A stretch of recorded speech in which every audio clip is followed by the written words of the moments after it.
Hello my crafty friends, it's Marie from Marie's Vermont Creations, and today I'm going to do some ink smushing. I have Salvaged Patina, the new Saltwater Taffy, and Villainous Potion Distress Oxide sprays, and I am just using a one of the stamp packages. I can't remember what company I get mine from. I have been watching AmyR, and she has been doing this, and so I thought I would give it a try because I do enjoy ink smushing, and I prefer to use acetate to see where I'm putting down my ink. So I've started with a full sheet of Canson XL watercolor paper, and I am just spraying currently I'm using Salvaged Patina onto this packaging, and I don't wet it at all. I'm just smushing it down where I want it. In between colors, I will dry it with my heat tool, but I took that out just to save some time. You didn't need to see me dry ink. And this is the Saltwater Taffy, and it gives a really cool splotchy effect. It does work different than other like straight acetate packaging. So the Saltwater Taffy I'm kind of leaving at the top of this panel because I am going to add in another pink color, and the name of it is going to escape me, of course, because I'm trying to do a voiceover and explain this to you. I will link all the colors I use down below. So then I'm going to use the Villainous Potion as well, and that's a very strong color, so I tried to keep it a little limited.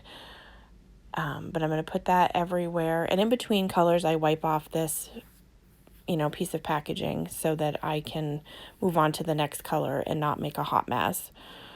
And then at the very bottom, I'm going to add in the pink, and that's because the floral image that I want to use is something that I had pre-stamped and used the coordinating stencils from Honeybee.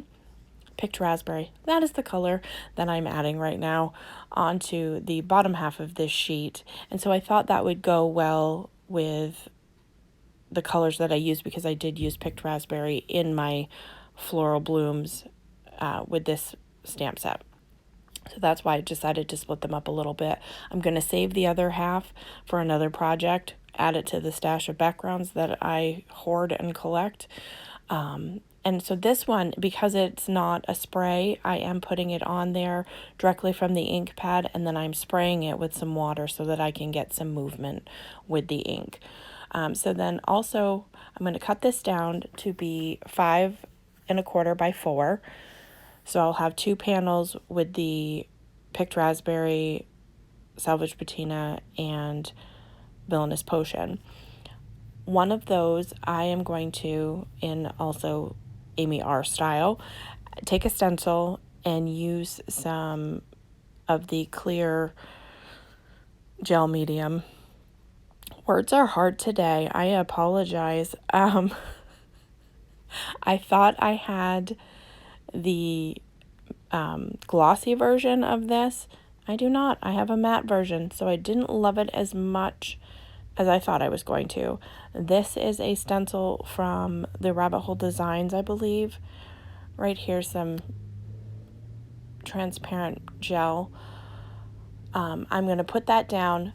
The tip for this is if you're using the same inks, it is Distress Oxide, so they will reactivate with this wet medium. So I don't put the rest of it back into my container because it will be tainted pink and purple if I do. You can see that best once I use the Gina K scraper to get off the excess. I will show you that it is all colored, and no, do not put that back in your jar. I mean, unless you want it to be all colored. So I end up just putting that on a paper towel that I have there. I take this off, and then I immediately go wash everything. So the stenciled background I didn't love as much, so I took Salvaged Patina Distress Oxide ink and I ink blended it on another piece of watercolor, and I used a die cut from Lawn Fawn to cut that out. That's a big thank you.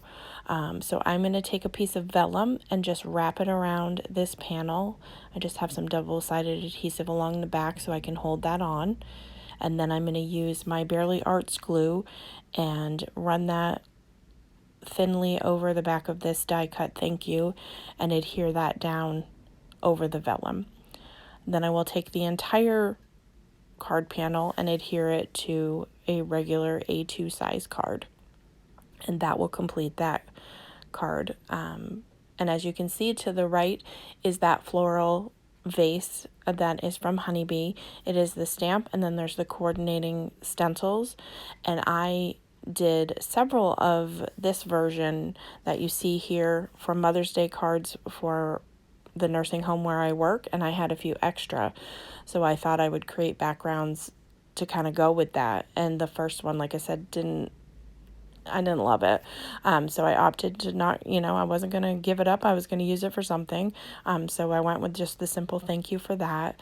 The other panel that has none of the stenciling on it, I'm going to take the hello from this stamp set and stamp that down in the lower right hand corner using my amalgam ink. Nope, not amalgam ink. Holy cow. Oh, Lord. This right here, Versafine Clair Nocturne ink.